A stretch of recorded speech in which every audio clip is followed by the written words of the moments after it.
रोहित बोरा। धन्यवाद सभापति महोदय।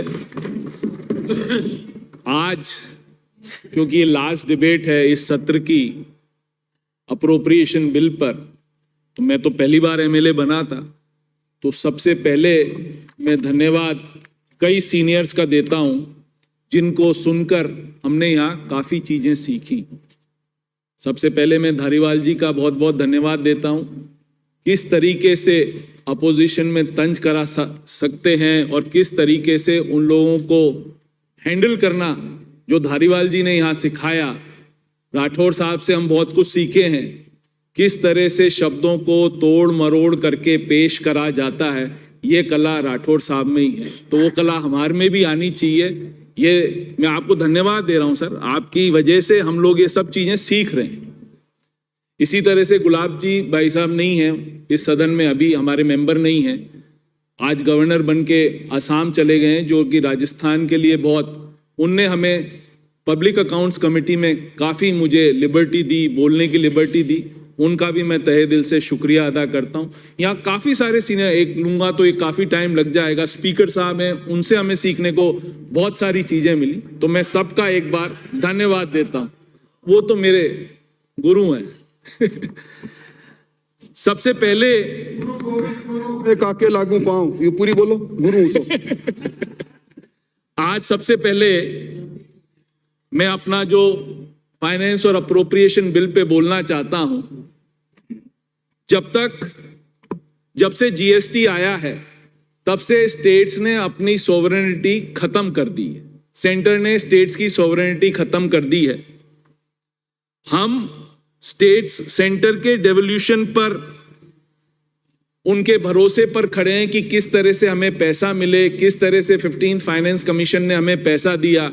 बोलने को तो हमारा शेयर इंक्रीज कर दिया डेवोल्यूशन का 41%, बट किस तरह से उनने दूसरी तरफ से एक हाथ से दिया और दूसरे हाथ से वो सब हमारे से खींच के ले गए। जो 90-10 की स्कीम्स का रेशियो था वो 60-40 कर दिया। जल जीवन मिशन में जहां 45-45 उनका हमारा शेयर था वो कर दिया। तो जो बात करते हैं एक हाथ से दो और दूसरे हाथ से ले लो, ये हर कोई नहीं समझ सकता है। इसलिए मैं कहना चाहूंगा, मेरे बड़े भाई नरपत सिंह जी ने जो बोला, आप ये भी समझो एक हाथ से दे रहे हो और दूसरे हाथ से वापस ले रहे हो, तो ये मत बोलो कि आपने कुछ दिया है। हम तो सेकंड ग्रेड सिटीजन हैं बिकॉज हम कांग्रेस रूल स्टेट हैं आपके लिए। मिशन है, अपनी तरफ से सबमिट करो ना, कहां दिक्कत है? कर रहे हैं ना, आप क्यों चिंता कर रहे हो? सितंबर में रिपोर्ट आपकी रिपोर्ट सबमिट हो जाएगी ना। हमने आपको डिस्टर्ब नहीं करा, आप सुने कि जिस तरह से आप ले रहे हो उसी तरह से आप दे रहे हो। आज सबसे पहले क्या करा आपने, सेस में 4,30,000 करोड़ का जो आपके पास पूल था, जो आप लोगों को बातें आ रही हैं कि भाई 4,30,000 से आपकी जो रेवेन्यू बॉयंसी आई, वो 4,30,000 करोड़ जो सेस के रूप में आपने पेट्रोल और डीजल पे इकट्ठा करा, वो आपने क्या डिवॉल्व करा क्या स्टेट्स को? जो आपने कहा था ना 50% से ज्यादा नहीं है।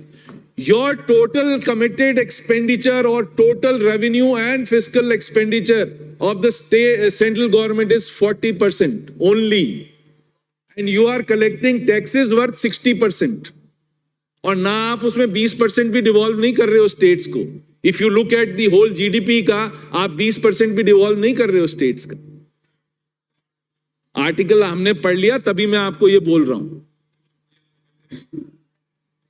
The central government today is collecting 60% of the gross revenue share and spends only 40% of the expenditure. आज जो हमारे बीच में जो बात चली कि किस तरह से सेंट्रल गवर्नमेंट की जो हालत है, आज हमारा total liability of the central government is to the tune of 1,55,000 crore. That means हम जब से ये पावर में आए हैं तब से 100 लाख करोड़ का ये ऋण ले चुके हैं बाजार से। तो ऐसे केंद्र सरकार का जो फिस्कल मैनेजमेंट है और व्हाट यू से द फाइनेंस मैनेजमेंट बहुत शानदार है साहब। इतनी बड़ी आज आपने लायबिलिटी क्रिएट कर दी आगे आने वाली सरकारों के लिए, बहुत ही शानदार चीज करी है। जो टोटल टैक्स कलेक्शन का था जो 1991 में is 15.2% of the GDP to 17.5% of the GDP. और 15th फाइनेंस कमीशन ने जो कहा, it is below the estimated tax that is collected as compared to any other. ये 15th फाइनेंस कमीशन की रिपोर्ट में से बोल रहा हूं मैं आपको, आपने पढ़ी हो तो. It says कि डेवलपिंग कंट्री में the worst country, one of the worst countries on tax collection basis is India. That is what the 15th Finance Commission says. इसी तरह से जो आप खर्चा कर रहे हो, as per the Finance Commission, आप जो खर्चा कर रहे हो वो आप खर्चा भी 5.5% कम कर रहे हो as compared to all the developing countries of the world. तो उधर आप रेवेन्यू भी कम कर रहे हो, खर्चा भी कम कर रहे हो. दैट मीन्स जो आपका फिस्कल मैनेजमेंट है, in this light it is one of the most poor fiscal managements that any country has seen in last 9 years. Same is GST. जब GST आपने लेके आए, आपका एस्टिमेशन था कि आप जीडीपी का 6.7% टैक्स कलेक्ट करोगे. वो आज तक नहीं हुआ. उस फिगर पर आप आज तक नहीं पहुंचे. ये सब फाइनेंस कमीशन की रिपोर्ट में बोल रहा हूं मैं आपको. 6.7% ऑफ जीडीपी लेना था, while it is still lower. और जब वैट का रजीम था, different states were collecting VAT, तब हमारा 6.7% ऑफ द जीडीपी से ज्यादा कलेक्शन का, रेवेन्यू का कलेक्शन था in all the states together. तो जीएसटी आने के बाद ये आप मत सोचो कि आपका रेवेन्यू बढ़ा है, आपका रेवेन्यू घटा है आज के दिन तक. इन 2023-24 69% of the revenue receipts spent on the central expenditure, while it was 65% when we left the government. 69% आपने बढ़ा दिया, जबकि ये 65% था 2013 और 2014 में. और 2020-21 में जब कोविड का टाइम था, आपका ये एक्सपेंडिचर बढ़ के हो गया था 79%, जिस बार आपका जो जीडीपी ग्रोथ थी -9% थी उस साल में. तो ये आप लोगों का फिस्कल मैनेजमेंट है जो आप लोग दुहाई देते हो स्टेट्स को ये करने के लिए. आपने एफआरबीएम पास करा act in 2003 and again it was amended in the year 2018. जो हमारा डेट की सीलिंग थी दैट वाज 60%, जो डेट की सीलिंग थी for the central government of the GDP. And in 2024-25, the limit has been overdrawn. The limit has to come down to 40% of the GDP. In 2024-25, GDP की 60% से इसको 40% आना है. That is set for the central government. There has been a steep rise in the general debt for center and states from 70% in 18-19 of the GDP to 85% in 22-23. तो FRBM limit की जो आप चाहते हो स्टेट्स तो follow करें, but centre follow नहीं करे. ये कैसे हो सकता है ऐसा? एफआरबीएम लिमिट तो दोनों के लिए ही बना रखी है कि स्टेट्स भी फॉलो करें और सेंटर भी फॉलो करें. वो तो हो ही नहीं रखा. द इंटरेस्ट पेमेंट, आज जो इंटरेस्ट पेमेंट है is budgeted at 41% of the revenue receipts. ये सेंटर की बात कर रहा हूं मैं, अभी स्टेट्स पे आऊंगा. is 41% of the revenue receipts. आपका कमिटेड एक्सपेंडिचर की जो आप बात कर रहे थे, that is 41% in case of center. While fiscal deficit is estimated to be 5.9% of the GDP, और उसमें भी interest payment is 3.6% of the GDP. Can you imagine this? Out of 5.9% जो आप बोल रहे थे, 3.6% जीडीपी का सिर्फ इंटरेस्ट पेमेंट है. मेरा अब ये कहना है, द फिस्कल डेफिसिट टारगेट आपको 4.5% लेके आना है 25-26 में. इस साल आपका 6.4% है. किस तरह से आप लोग ये मैनेज करोगे, ये बड़ा सोचने का विचार है कि किस तरह से ये होगा. क्योंकि जिस हिसाब से लोनिंग का पैटर्न सेंट्रल गवर्नमेंट का बढ़ रहा है, उससे लग नहीं रहा कि ये आपका खत्म हो सकेगा, ये जीडीपी का जो आपका फिस्कल डेफिसिट है वो नीचे आ सकेगा। आज की डेट में the total outstanding still debt is 58% of the GDP. ये भी एक बहुत गंदा फिगर जो आ रहा है। अब आपकी जो स्कीम्स लें, जो आपकी फ्लैगशिप स्कीम्स हैं, जो जिसके लिए आप लोग बहुत जोरों जोरों से चिल्लाते हैं, जेजेएम को ले लें साहब। जेजेएम जब शुरू करी थी तो 3.6 लाख करोड़ का हमें इन्वेस्टमेंट करना था टोटल जेजेएम में 2019 से 2024 तक। This is as per your figures of the ministry. As on February 23, I am talking about this year, we have spent only 1.3 lakh crores out of 3.6 crores. हमने सिर्फ इतना सा, the total house hold target जो था हमारा 19.4 करोड़ लोगों को हमारे को नल लगवाने थे हाउसेस के अंदर, और जो नल लगे हैं आज तक सिर्फ 7.9 करोड़ हाउस होल्ड्स पे नल लगे हैं। दैट मींस टोटल जेजेएम में जो सेंटर और स्टेट्स ने मिलके जो स्पेंड करा है सिर्फ 58% ऑफ द हाउस होल्ड्स को करा है। सेंटर उसको मैनेज कर रही है ना जेजेएम को। आप देखो क्या हाल है। 5 साल में जब आपकी स्कीम खत्म होने वाली है 1 साल में, तब आपका टोटल टारगेट का आपने 58% खत्म करा है। इसी तरह से आप उज्ज्वला योजना ले लो साहब। एलपीजी सब्सिडी 22-23 में 9,171 करोड़ रुपए थी।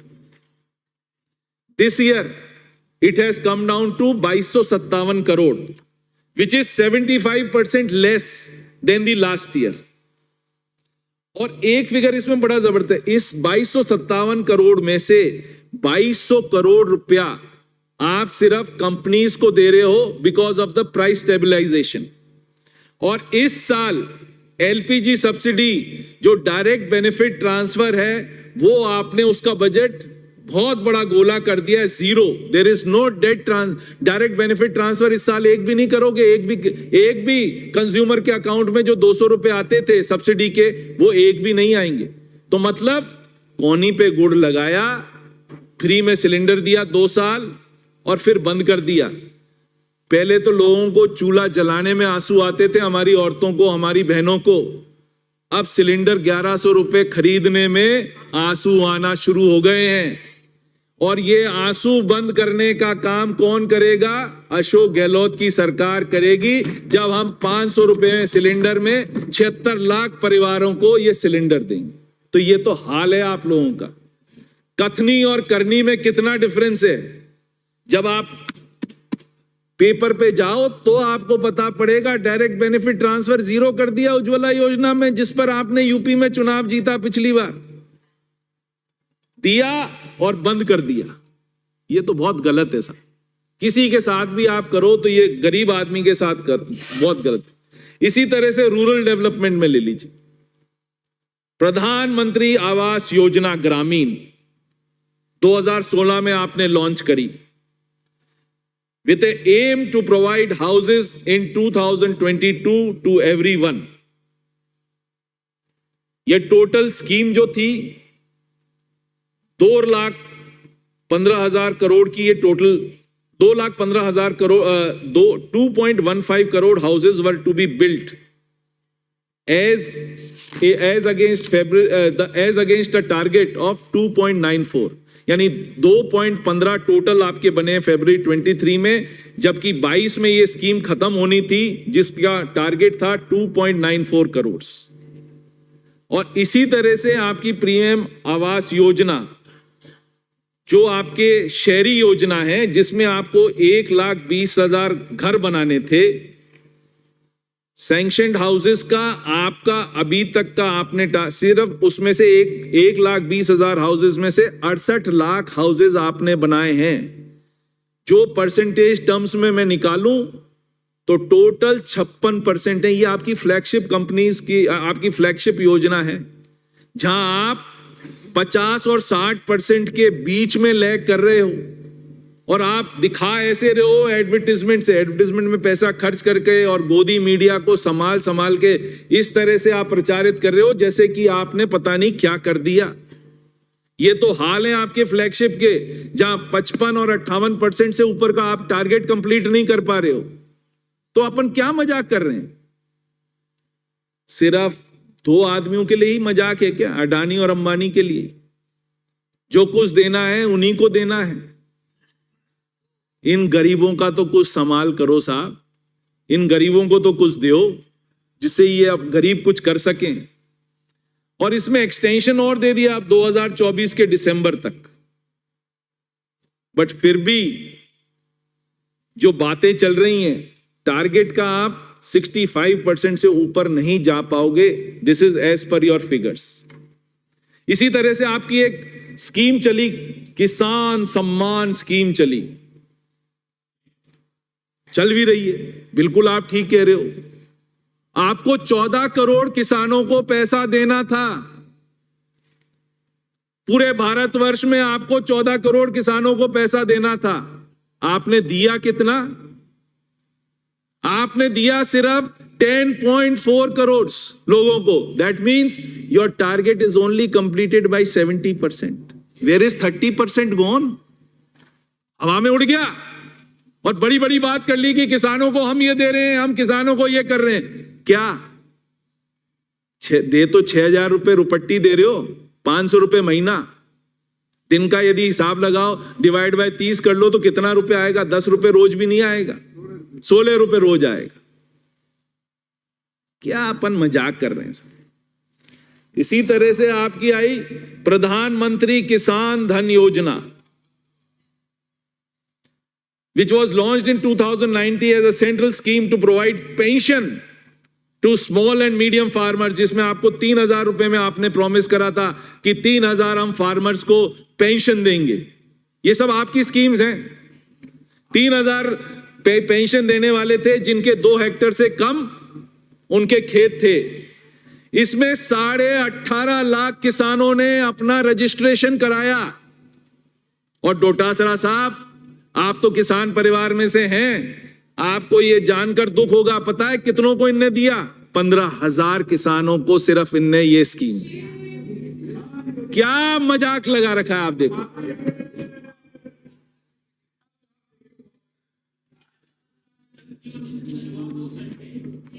इसी तरह से आपकी आई ये 3 काले कानून लेके आए किसानों के लिए, जिसमें हमारे बहुत से किसानों ने शहादत दी। 1.5 साल तक बेचारे बॉर्डरों पे बैठे रहे, बट सरकार के जू नहीं रहेंगी। 2015 और 16 में एक एवरेज किसान 8,000 रुपया महीना कमा रहा था, जो 2018 और 19 में 10,218 हो गया। फिर इनने गायब कर दिए फिगर्स, क्योंकि इनको पता पड़ा कि ये फिगर्स देंगे तो लोग बाग फिगर्स उठा लेंगे। फिगर्स आए नहीं आज तक, बट एग्रीकल्चर की ग्रोथ से वो फिगर्स फिर निकल जाते हैं साहब। एग्रीकल्चर की ग्रोथ 2022-23 में सिर्फ 3% हुई और 4% हुई 21-22 में। यदि हम ये फिगर जोड़ लें तो आज भी किसान की इनकम डबल नहीं हुई। ऐसा कुछ भी नहीं करा जिससे किसान की ये हो। इसी तरह से एक आपकी आई प्रधानमंत्री फसल बीमा योजना, 2016 में लॉन्च हुई, जिसका 2% प्रीमियम हम खरीफ में देते थे, 1.5% प्रीमियम हम रबी क्रॉप्स में देते थे। और ये किसान ने इंश्योरेंस कराना बिल्कुल बंद कर दिया। वो क्यों करा? प्रीमियम देने के बाद भी जो क्लेम्स थे they were not being settled by the insurance company. इसमें क्या हुआ? पूरा आपका बजट आप इस्तेमाल नहीं कर पाए। लास्ट ईयर आपने 20% बजट आपका कम इस्तेमाल करा। उसका जो सम था, जो प्रीमियम का सम और एरिया अंडर कल्टीवेशन था, उसका insurance has been reduced by 7% and 5% respectively. और आपने स्वामीनाथन कमेटी की जो आपको रिपोर्ट किसान की आम आमदनी दुगना करनी थी, उसके बारे में तो भूल ही गए ना, वो तो मैं पहले ही बोल चुका हूं। अब आपका नेक्स्ट आता है रेलवेज, जिस पर अपन बात करें रेलवेज के ऊपर। When NDA left, Lalu ji ने जब अपना एज रेलवे मिनिस्टर छोड़ा, उस टाइम प्रॉफिट था करीब करीब 17,000 करोड़ रुपए का।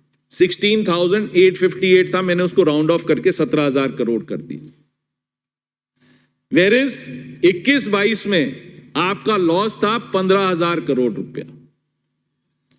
इस साल आपका प्रॉफिट है 2400 करोड़ रुपए। और प्रॉफिट क्यों आया? प्रॉफिट आया क्योंकि आपका पेंशन का अप्रोप्रिएशन फंड था, उसके लिए गैप फिलअप करने के लिए 79,000 crore has been given by the central government. जो प्रॉफिट अर्न्ड है, यदि हम उसको लगावें तो वो 1% ऑफ द कैपिटल एक्सपेंडिचर का इंटरेस्ट भी नहीं दे पाएगा। तो ये तो हाल है रेलवेज का। जो आप लोगों ने कह रखा है कि बहुत अच्छा चल रहा है, बहुत अच्छी लोग बात कर रहे हैं, ये तो रेलवेज का हाल है। इस साल सीएम साहब ने जो बजट दिया, अब मैं राजस्थान में आऊंगा, इस साल जो सीएम साहब ने बजट दिया उस पे नारा आया बचत, बढ़त और राहत। 3 मुद्दों पर यह बजट सीएम साहब ने हमारे सामने पेश करा। बजट के अंदर जो आज इलेक्ट्रिसिटी फार्मर्स को फ्री करी 2000 यूनिट पर मंथ, उससे एक भी किसान का, मेरे हिसाब से ईस्टर्न राजस्थान में तो एक भी किसान और सेंट्रल राजस्थान में एक भी किसान का बिल नहीं आएगा। करीब करीब उनको इलेक्ट्रिसिटी बिल जो है वो करीब करीब आपका फ्री हो जाएगा। इसी तरह से जो 100 यूनिट बिजली आपने, 50 यूनिट से 100 यूनिट बिजली आपने फ्री करी, करीब करीब 80% हाउस होल्ड्स का bill is free of cost. ये 2 अमाउंट पे आपकी बचत बड़ी जबरदस्त हुई। प्लस इसमें सब्सिडी भी है 300 से 50 रुपए पे डिफरेंट स्लैब्स में। एक जो बहुत जबरदस्त काम सरकार ने करा, एक कॉम्बो पैक की सोची सरकार ने किस तरह से आम आदमी को राहत दी जाए। 1 किलो चीनी, 1 किलो चाय, 1 लीटर तेल, मसाले और नमक, एक कॉम्बो पैक बना के हम 1 करोड़ परिवारों को हर महीने अप्रैल महीने से ये बांटना शुरू करेंगे। ये राहत में और इंदिरा रसोई में हम खाना खिला रहे हैं, बहुत सारी राहतें दी हैं, काफी जगह हम लोगों ने ये दिया है।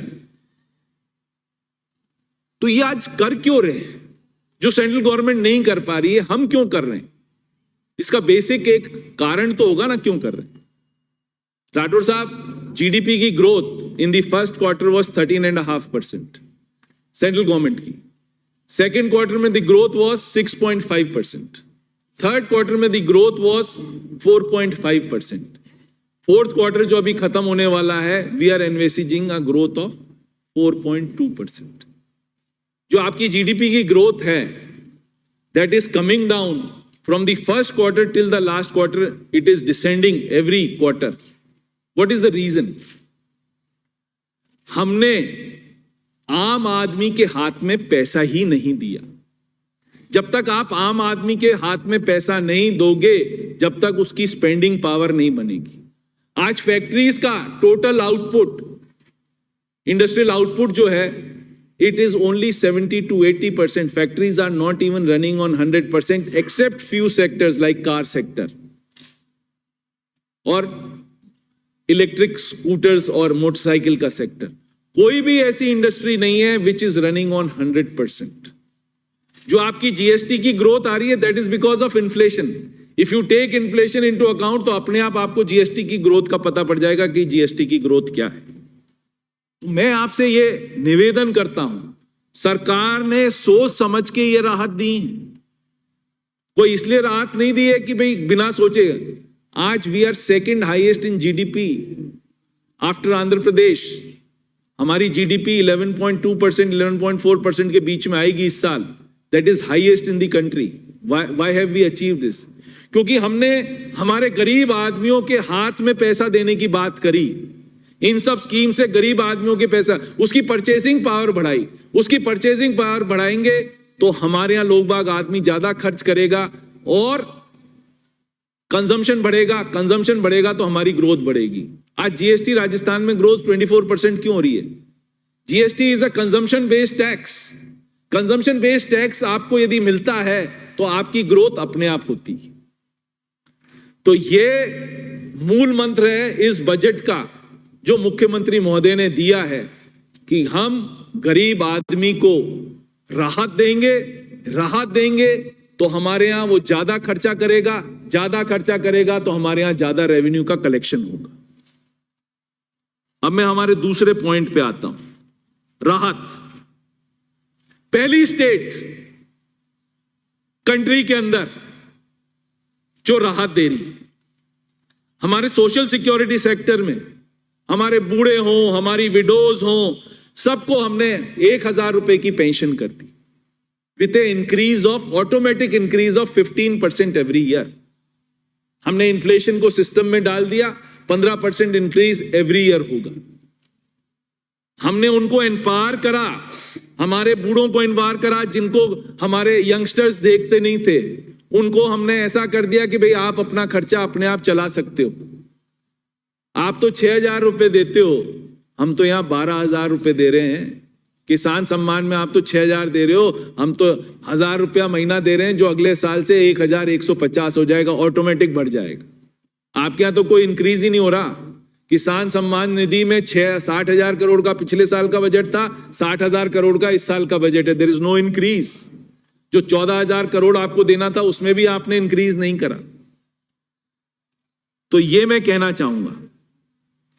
इसी तरह से जो पालनहार योजना में 0 to 6 इयर्स के बच्चों का आपने वजीफा बढ़ा दिया, 6 से 18 साल के बच्चों का आपने वजीफा बढ़ा दिया।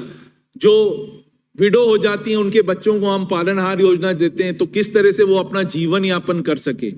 एक विडो को आज जिसके 2 बच्चे हैं और 6 साल से ऊपर हैं, उसको करीब करीब 5,000 रुपया महीना मिलता है। कौन से प्रदेश में मिल रहा है आप लोग ये बताओ। किसी भी प्रदेश ने ये राहत दी है, ये मुख्यमंत्री ने हम लोगों के बीच में ये राहत की बात करी है। इसी तरह से चिरंजीवी योजना, राहत में चिरंजीवी योजना भी कवर होती है कि आज 25 लाख रुपए तक हम अपना इलाज फ्री करा सकते हैं। हमारे अंग प्रत्यारोपण हम आउटसाइड स्टेट कर सकते हैं। हमारा दुर्घटना बीमा 5 लाख से 10 लाख हो गया। इसमें एक फॉली है, मैं मानता हूं, मैं खुद कहता हूं और मैं कई बार कह चुका हूं। इनका जो पैकेज है वो पैकेज हमारी सरकार को सोचना पड़ेगा, उस पैकेज को बढ़ाना पड़ेगा। हमारे कई अच्छे हॉस्पिटल्स इसमें पार्ट नहीं ले रहे हैं बिकॉज पैकेज बहुत कम है। उनकी वर्ल्ड क्लास फैसिलिटीज हैं, उस पैकेज को तो हम मैच नहीं कर सकते। बट मेरा सोच ये है, हेल्थ मिनिस्टर से भी मेरा कहना ये है कि हमारा जो पैकेज है कम से कम सेंट्रल गवर्नमेंट जितना हमारा पैकेज हो जाए, क्योंकि सेंट्रल गवर्नमेंट से हम 10% 20% कम है, वो पैकेज उनके बराबर हो जाए तो मेरे हिसाब से चिरंजीवी योजना जैसी कोई स्कीम पूरे भारत में एक भी स्टेट में नहीं चल रही। क्यों पारक साहब, मैं सही कह रहा हूं? आप तो काफी सोशल सर्विस करते हैं और आप मेरे ख्याल से चिरंजीवी को बहुत अच्छी तरह से समझते हैं। तो मेरा यह सोच है कि इसका यदि हम पैकेज सुधार देंगे तो यह शानदार स्कीम हो जाएगी। अब हम राइट टू हेल्थ का बिल भी लेके आ रहे हैं। राइट टू हेल्थ के बिल में पहली स्टेट होगी राजस्थान जो राइट टू हेल्थ का बिल लेके आ रही है। किसी भी आदमी को चिंता करने की जरूरत नहीं, कोई भी इमरजेंसी आए तो at least he is covered under the right to health of bill, उसकी हम जान बचा सकेंगे। ये जो करुणा का जो मुख्यमंत्री में समावेश है कि किस तरह से उनमें दया भाव है, किस तरह से लोगों को, गरीब लोगों के लिए वो सोचना है, वो एक सोच, अलग सी सोच है। पहली बार हो रहा है इस भारत देश में कि चिरंजीवी योजना जैसी स्कीम कोई भी अदर स्टेट में कहीं पर भी लागू नहीं, ये सिर्फ राजस्थान में ही लागू हुई। जब पिछली बार दवाइयां फ्री करी थी तो भी राजस्थान ने करी थी। उसके बाद आपकी जितनी टेस्टिंग में जो खर्चा हो रहा था वो फ्री ऑफ कॉस्ट, वो भी राजस्थान ने करा, कहीं और नहीं हुआ, सिर्फ राजस्थान में हुआ। पहली बार राजस्थान में ही हो रहा है कि 5,000 स्कूटी आप विकलांगों को दे रहे हो, विकलांगों को मेन स्ट्रीम में लेके आ रहे हो। एक एक विकलांग अपना रजिस्ट्रेशन करा रहा है। 5,000 पिछले साल दी, 5,000 इस साल दी। करीब करीब 80 to 90% विकलांग would be covered by scooty. वो कम से कम अपना जीवन यापन का, धंधा करने का, आने जाने का उनके लिए सबसे डिफिकल्ट होता था, वो आने जाने का सिस्टम उनका तय हो गया। किस तरह से वो आ जा सकेंगे, वो अपना जीवन यापन कर सकेंगे, बहुत अच्छी स्कीम सरकार ने करी। इसी तरह से ये यूनिफॉर्म वाली स्कीम जो इस बार मुख्यमंत्री ने लॉन्च करी, ये तो बहुत स्टेट्स में है, बट एक समानता बच्चों में लाने का प्रयास किया गया। 2 यूनिफॉर्म उनको दी गई, 560 करोड़ रुपए हम इन यूनिफॉर्म पे कर रहे हैं। तो एक समानता का विचार अमंग द स्टूडेंट्स, जो इनइक्वालिटी इस देश में बढ़ती जा रही है कि rich are going richer, poor are going poor, उसको खत्म करने की चेष्टा हमने काफी सोच समझ के करी है कि किस तरह से हम गरीब लोगों को एम्पावर करें जिससे कि वो अपना जीवन यापन अच्छी तरह से कर सके। दूसरी चीज जो वुमेन एम्पावरमेंट में करी है, वो सबसे बड़ी चीज ये है कि जो आपके सेल्फ हेल्प ग्रुप्स हैं उनको 1 लाख रुपए तक का ऋण आप दे रहे हो और उनका 8% तक पर ईयर आप इंटरेस्ट माफ कर रहे हो। The government is going to bear that interest. तो सेल्फ हेल्प ग्रुप्स को आप एम्पावर करोगे, वो अपना धंधा करें, सरकार उसके इंटरेस्ट का सब्सिडी दे रही है, उनका फ्री ऑफ कॉस्ट इंटरेस्ट रहेगा। वो वुमेन एम्पावरमेंट में सेल्फ हेल्प ग्रुप्स अपना कुछ भी काम कर सकते हैं और किस तरीके से वो आगे बढ़ सकते हैं, क्योंकि उनकी इंटरेस्ट कॉस्ट करीब करीब 0 हो जाएगी। आज 8% 9% पे आपको लोन मिल ही जाता है, वो 0 हो जाएगी। तो इंटरेस्ट जब नहीं लगेगा तो आपका बिजनेस आराम से चलेगा, क्योंकि मेन चीज जो है आपका वो इंटरेस्ट ही खा सकता है। और इसी तरह से जो मनरेगा स्कीम जो चालू करी, जो 100 दिन का रोजगार था वो 125 दिन हो गया। शहरों में रोजगार करीब करीब 743 करोड़ रुपया इस साल हम खर्च कर पाएंगे नरेगा के ऊपर, शहरी नरेगा के ऊपर। मेरी कॉन्स्टिट्यूंसी राजाखेड़ा है, एवरेज में 450 लोग नरेगा में सिटी में लगे रहते हैं हर दिन। बहुत बड़ी बात है। और मैंने तो उस दिन सुझाव भी दिया था कि नरेगा को हम डबटेल करें सरकारी बिल्डिंग्स के रखरखाव के लिए। सफाई तो हो ही रही है, कुछ समाज के आदमी सफाई तो कर ही रहे हैं नरेगा में सिटी में, बट ये स्कूलों की सफाई, स्कूलों में आज पेंट वगैरह, पॉलिश वगैरह है, जो भी चीज है वो नरेगा से डबटेल कर दें तो कम से कम आपको नरेगा का पैसा जो है लेबर का तो बच जाएगा, सिर्फ सामान का पैसा लगेगा। इससे आपकी बिल्डिंग्स का रखरखाव, स्कूल की बिल्डिंग्स का इंफ्रास्ट्रक्चर को आप और मजबूत कर सकते हैं। ये एक मेरा सुझाव सरकार को था, जो कि वो मानना चाहे तो माने। अब मैं बढ़त की बात करता हूं। बढ़त पे आप बात करो तो आज पहली बार यूथ बेस्ड इस बार हमारा बजट है। पहली बार हुआ कि आपका जो मार्जिन मनी है, 5 लाख रुपए तक आप मार्जिन मनी दे रहे हो यूथ को for setting up any kind of an industry, any kind of a trading unit. पहली बार हुआ है और वर्ल्ड, मेरे ख्याल से भारत प्रदेश में ही पहली बार हुआ है। The seed money is being given by the government. मुद्रा लोन की इनने बात करी थी कि हम मुद्रा लोन देंगे 1 करोड़ रुपए तक। मुझे ये कहते हुए शर्म आ रही है साहब। मुद्रा लोन का percentage 85% of the Mudra loan which is given to the people is only below 50,000 rupees. Mudra loan आपको कमर्शियल बैंक्स दे ही नहीं रही हैं 50,000 से ऊपर। It has to be backed by a collateral security. बिना कोलेटरल सिक्योरिटी को आपको मुद्रा लोन में आपको पैसा ही नहीं मिल रहा है।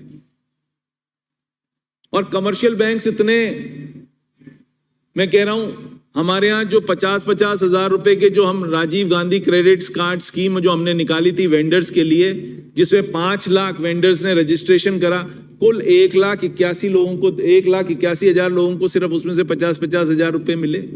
आधे 3/4 ऑफ द 60% लोगों को तो पैसा ही नहीं दे रही कमर्शियल बैंक्स। क्योंकि दे वांट कि भाई it has to be backed by collateral. वो गांव जो वेंडर है, जो 50,000 रुपए आप दे रहे हो मुद्रा लोन में तो आप दे रहे हो, बट ये राजीव गांधी उस क्रेडिट कार्ड स्कीम में आप नहीं दे रहे हो वेंडर को, क्योंकि राजस्थान प्रदेश है जो ये दोहरा चरित्र कि अपनी स्टेट्स में कुछ, ये आप देखो ना उत्तराखंड में आरबीआई की रिपोर्ट कह रही है, मैं नहीं कह रहा हूं, आरबीआई की रिपोर्ट कह रही है, इलेक्शन से पहले उनको उनने भर दिया पैसे से, क्योंकि इलेक्शन था उत्तराखंड में। अलग अलग स्कीम्स में ये एडवांस देते गए। तुम्हारे पास पैसा नहीं है, सेंट्रल गवर्नमेंट तुम्हें एडवांस कहेगी। हमारे तो ओरिजिनल पैसे हमारे ही नहीं आते हैं, जो हमारे पैसे हैं जो हमारे को डिवॉल्व होने वो ही नहीं आते हैं। और उधर क्योंकि आप बीजेपी रूल स्टेट हो तो आप कुछ भी कर सकते हो, क्योंकि उनकी पार्टी की गवर्नमेंट है। हमारे साथ ऐसा व्यवहार केंद्र सरकार को नहीं करना चाहिए। इसी तरह से जो अपग्रेडिंग स्किल्स, जो हमारे स्टूडेंट्स, पहली बार ऐसा हुआ कि हम अपने स्टूडेंट्स को बाहर तक, विदेश तक भेज रहे थे। लास्ट ईयर बजट में वो 200 स्टूडेंट्स का कैप था, इस बार वो कैप बढ़ा के 500 स्टूडेंट्स का कैप कर दिया। 500 बच्चे कहीं पर भी पढ़ेंगे प्रदेश के, उसका पैसे का वहन कौन करेगी? राजस्थान सरकार करेगी। तो एक गरीब का बच्चा भी फॉरेन में यूनिवर्सिटी में जाके पढ़ सकता है, उसका पैसा कौन देगा? राजस्थान सरकार देगी। और इसी तरह जो रिसर्च स्कॉलर्स हैं हमारे, अब वो कॉलेज में पढ़ाते हैं, क्योंकि कॉलेज हमारे यहाँ सरकार ने खूब कॉलेजेस खोल दिए हैं, गर्ल्स कॉलेज खोल दिया, अलग अलग तहसीलों में काफी सारे बॉयज कॉलेजेस खोल दिए, अलग अलग, कहीं कृषि कॉलेज खोल दिया, कहीं पर जहां रिसर्च स्कॉलर्स हैं, जहां वो पीएचडी कर रहे हैं और वो कर सकते हैं, वहां पर वो 20,000 रुपए का उनको एंटाइटलमेंट है, वो नौकरी कर सकते हैं, अपनी रिसर्च भी चालू कर सकते हैं और 2-2, 3-3 क्लासेस भी ले सकते हैं, उसके लिए उनको 20,000 रुपए सरकार देगी। इसी तरह से स्कॉलरशिप्स में आरटीएससी स्कॉलरशिप आपने लगा दी, एनटीएससी के बेस पे आरटीएससी स्कॉलरशिप दे दी, 10,000 बच्चों को आप आरटीएससी स्कॉलरशिप दे रहे। इसी तरह से 1 लाख न्यू गवर्नमेंट जॉब्स इस बार बजट में और अनाउंस हो गई, प्लस उसमें 30,000 सफाई कर्मचारियों को आप स्पेसिफिक जॉब्स दे रहे हो। पिछली बार इनने भर्ती करी सफाई कर्मचारियों में, उसमें सब समाजों के लोग बाग आ गए, वो सफाई करने ही नहीं जा रहे। ये एक ऐसा अव्यवस्था का माहौल पिछली सरकार बना के गई कि वो सफाई के लिए ही नहीं जा रहे। सफाई कर्मचारी जो एक पर्टिकुलर समाज से आते हैं, इसके अलावा कोई हमारे सामाजिक व्यवस्था ऐसी है कि और कोई सफाई करता ही नहीं। तो मेरा इस सरकार से विनती है कि जब आप ये भर्ती करें तो भर्ती सिर्फ उसी समाज से करें जो सफाई करता हो, ऐसों को भर्ती नहीं करें जो ऑफिस में बैठे रहते हैं और काम नहीं करते, वो सफाई करते ही नहीं।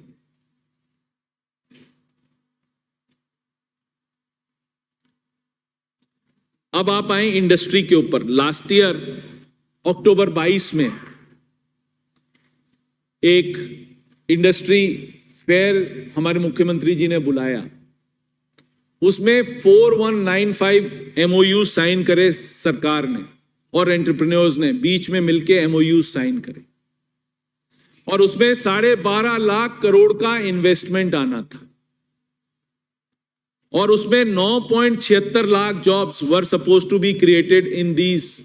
ये जो एमओयू सेरेमनी थी उसके अंदर 9 इंडस्ट्रियल फेयर था जिसमें ये 9.76 lakh jobs were to be created.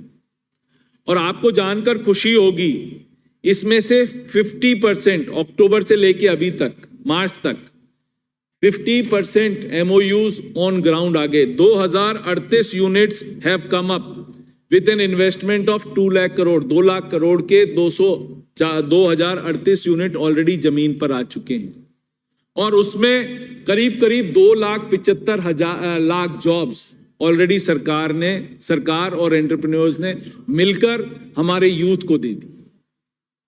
तो ये एक बड़ा सारे कदम है। जब इनके टाइम ये सेरेमनी इनने करी थी, उसमें से कुछ नीचे ही नहीं आया था, वो वहीं के वहीं फ्लॉप शो हो गया था, उसमें से नीचे कुछ आया ही।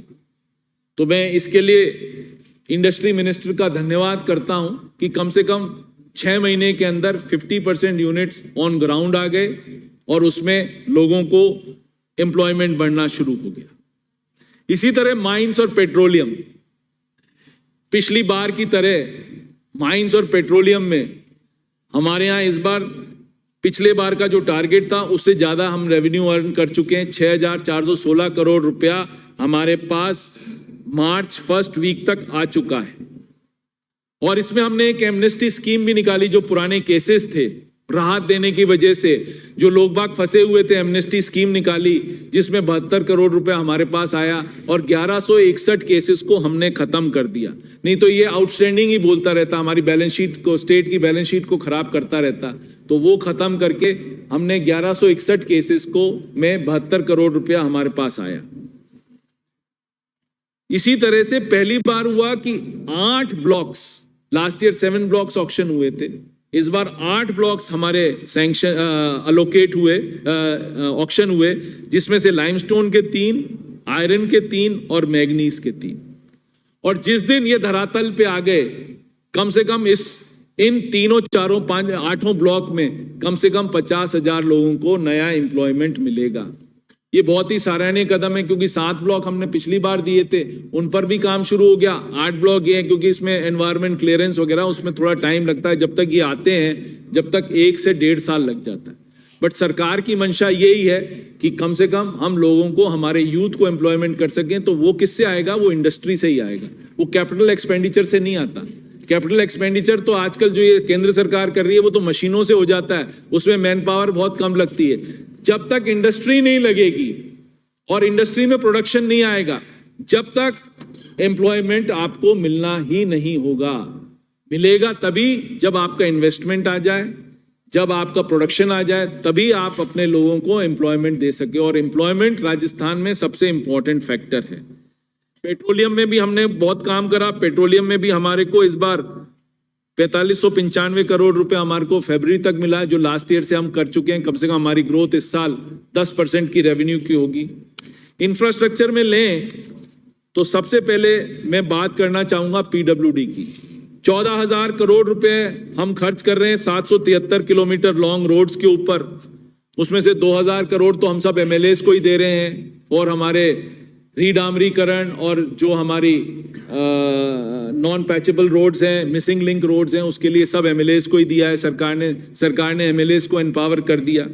6,500 करोड़ रुपए जो 5 रोडें सब हमारे जिलों में मिली हैं, उसमें 6,500 करोड़ रुपए खर्च करें। तो इस तरह से करीब करीब, मैं रिपीटेशन नहीं करूंगा, करीब करीब 14,000 करोड़ रुपए हम खर्च कर रहे हैं। इरिगेशन पे आप आओ सर, हमारी सबसे महत्वपूर्ण स्कीम, जिस प्रदेश के जिस पार्ट से मैं आता हूं, वो है ईस्टर्न राजस्थान। ईस्टर्न राजस्थान के लिए 13 जिलों के लिए सबसे महत्वाकांक्षी स्कीम है। हमारे यहाँ वाटर टेबल, पानी का टेबल नीचे गिरता जा रहा है, और हमारे लिए ये सबसे इंपॉर्टेंट है। पानी पीने के लिए भी हमारे इंपॉर्टेंट है, बट केंद्र सरकार उसको लिए बैठी है। 2017 में रिपोर्ट जा चुकी है ईआरसीपी की, बट कोई ना कोई पार्ट करके, क्योंकि पॉलिटिकल अलंगा लड़ाना है, पॉलिटिकल स्कोर करना है कि कांग्रेस के रेजिम में हम कैसे ईआरसीपी को कर दें, जबकि प्रधानमंत्री खुद अनाउंस कर चुके हैं कि ईआरसीपी को हम कर सकेंगे, बट नहीं कर। ये सिर्फ पॉलिटिकल मोटिव है। और ये मैं बताना चाहूंगा, जो सरकार केंद्र में बैठी है, यदि पॉलिटिकल मोटिव से चलेगी तो आगे आने वाले चुनावों में जनता उनको माफ नहीं करेगी, यदि हमारे पीने के पानी की स्कीम्स भी रोक रही है। और उधर मध्य प्रदेश को, क्योंकि वहां पर आप ही की सरकार है, वहां पर 4 बांध बन गए बड़े बड़े फॉर इरिगेशन पर्पसेस। हम तो पानी पीने के लिए मांग रहे हैं, इरिगेशन की बात तो बाद में है। ईआरसीपी से हम तो पानी पीने के लिए कह रहे हैं, फिर भी ये लोग पास नहीं कर रहे। तो मेरा आपसे विनती है, 25 सांसदों से विनती है, उस साइड बैठे हमारे सब विधायकों से विनती है कि ईआरसीपी में दलगत राजनीति से ऊपर उठें। हम साथ मिलके प्रधानमंत्री जी को चिट्ठी लिखें कि भाई इसको नेशनल स्कीम को डिक्लेयर करें, जिससे कम से कम राजस्थान को, ईस्टर्न राजस्थान को पीने की पानी की दिक्कत से निजात मिल सके। हम लोग सब मिलके ये चिट्ठी लिखें, जिससे कि ये, क्योंकि 9,600 करोड़ के जो ईआरसीपी के प्रोजेक्ट्स हैं, अलग अलग बैराजेस हैं जो सीएम साहब ने अनाउंस करें, उनकी क्लियरेंस ही ये नहीं देंगे। अनाउंस तो हो गए, बट क्लियरेंस, एनवायरमेंट क्लियरेंस रोक के बैठ जाएंगे। वो एनवायरमेंट क्लियरेंस ही नहीं मिलेगी, एनवायरमेंट क्लियरेंस नहीं मिलेगी तो सब प्रोजेक्ट्स ऐसे के ऐसे रखे रह जाएंगे। तो मेरा मतलब तो इतना सा है कि हम सब मिलके ये करें, ये दोहरा चरित्र जो बीजेपी का है उसको उजागर करें पब्लिक में। और यदि आप नहीं चाहते कि आपका दोहरा चरित्र हम पब्लिक में उजागर करें तो कृपया करके ईआरसीपी पे एक मत होके और इसको पास करा के सेंटर से लेके आए, जिससे ईस्टर्न राजस्थान का भला हो सके। आपने मुझे बोलने का मौका दिया, धन्यवाद। राम राम सा, जय हिंद, जय भारत।